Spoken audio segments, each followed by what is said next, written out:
ನಮಸ್ತೆ, Manjula Vinod recipes and blog ಚಾನಲ್ಗೆ ನಿಮ್ಮೆಲ್ಲರಿಗೂ ಸ್ವಾಗತ. ಇವತ್ತಿನ ಬ್ಲಾಗಲ್ಲಿ ನಾನು ವರಮಹಾಲಕ್ಷ್ಮಿ ಹಬ್ಬದ ದಿನ ಸಿಂಪಲ್ಲಾಗಿ ಪೂಜೆ ಮಾಡಿದ ವಿಡಿಯೋನ ನಿಮ್ಮ ಜೊತೆ ಶೇರ್ ಮಾಡ್ಕೊಳ್ತಾ ಇದ್ದೀನಿ.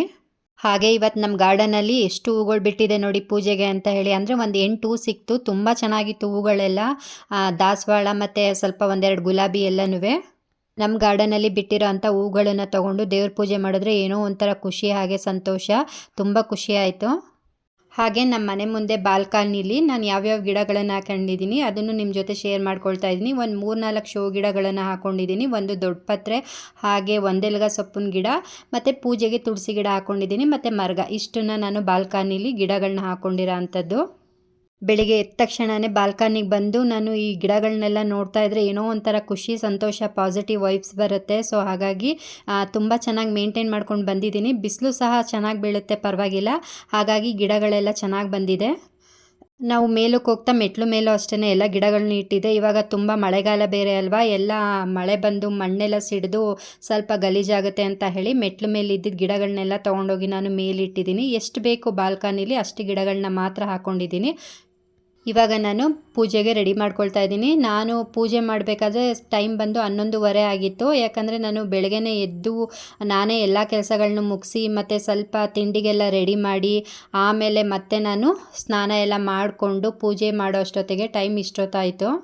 ನನ್ನ ಮಗಳಿಗೆ ಸ್ವಲ್ಪ ಹುಷಾರಿರಲಿಲ್ಲ. ಸೊ ಹಾಗಾಗಿ ಅವಳು ಏನೂ ಹೆಲ್ಪ್ ಮಾಡ್ಕೊಳ್ಳಿಲ್ಲ. ಎಲ್ಲ ನಾನೇ ಕೆಲಸಗಳನ್ನು ಮಾಡಿಕೊಂಡು ತಿಂಡಿ ಎಲ್ಲ ಮಾಡಿ ಮತ್ತು ಪೂಜೆ ಮಾಡೋ ಅಷ್ಟೊತ್ತಿಗೆ ಟೈಮ್ 11:30-12 ಗಂಟೆ ಆಗಿತ್ತು.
ಮಾಮೂಲಿ ನಾವೇನು ಪೂಜೆ ಏನು ಗ್ರ್ಯಾಂಡಾಗಿ ಮಾಡಲ್ವಲ್ಲ ವರಮಹಾಲಕ್ಷ್ಮಿ ಹಬ್ಬನ. ಸೊ ಹಾಗಾಗಿ ಸಿಂಪಲ್ಲಾಗಿ ಅಲ್ವಾ, ಪರವಾಗಿಲ್ಲ, ಲೇಟ್ ಆದರೂ ಪರವಾಗಿಲ್ಲ, ಸ್ವಲ್ಪ ನಿಧಾನಕ್ಕೆ ನೀಟಾಗಿ ಮಾಡೋಣ ಅಂತ ಹೇಳಿ ಪೂಜೆನ ಮಾಡ್ತಾಯಿದ್ದೆ.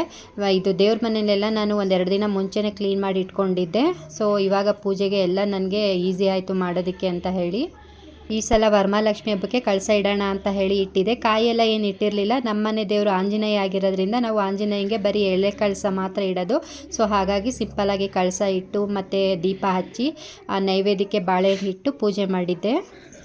ನಾನು ಇವಾಗ ಒಂದು 3 ವರ್ಷದ ಹಿಂದೆ ನಾನು ವರಮಹಾಲಕ್ಷ್ಮಿ ಹಬ್ಬ ಮಾಡಿದ್ದೆ. ಅಂದರೆ ಒಂದು 5 ವರ್ಷ ಮಾಡಿಬಿಟ್ಟು ಬಿಟ್ಬಿಟ್ಟೆ ನಾನು. ಮತ್ತು ಇವಾಗ ಏನು ಮಾಡೋಕ್ಕೆ ಹೋಗ್ತಾಯಿಲ್ಲ, ನನ್ನ ಕೈಲಿ ಆಗಲ್ಲ ಸ್ವಲ್ಪ. ಸೊ ಹಾಗಾಗಿ ಮಾಮೂಲಿ ಮನೇಲಿ ವರಮಹಾಲಕ್ಷ್ಮಿ ದಿನ ಸಿಂಪಲ್ಲಾಗೆ ಪೂಜೆ ಮಾಡ್ಕೊಳ್ತೀನಿ. ಒಂದು ಆಸೆ ಇತ್ತು ನನಗೂ ವರಮಹಾಲಕ್ಷ್ಮಿ ಹಬ್ಬ ಮಾಡಬೇಕು ಅಂತ ಹೇಳಿ. ಸೊ ಹಾಗಾಗಿ ಒಂದು 5 ವರ್ಷ ಮಾಡಿದೆ. ತುಂಬ ಗ್ರ್ಯಾಂಡಾಗಿ ಏನು ಮಾಡಿರಲಿಲ್ಲ, ಮಾಮೂಲಿ ಮನೆ ಅಂದರೆ ದೇವ್ರ ಮನೇಲೇ ಆ ಲಕ್ಷ್ಮಿನ ಕುಣಿಸಿ ಮಾಡಿದ್ದದ್ದು.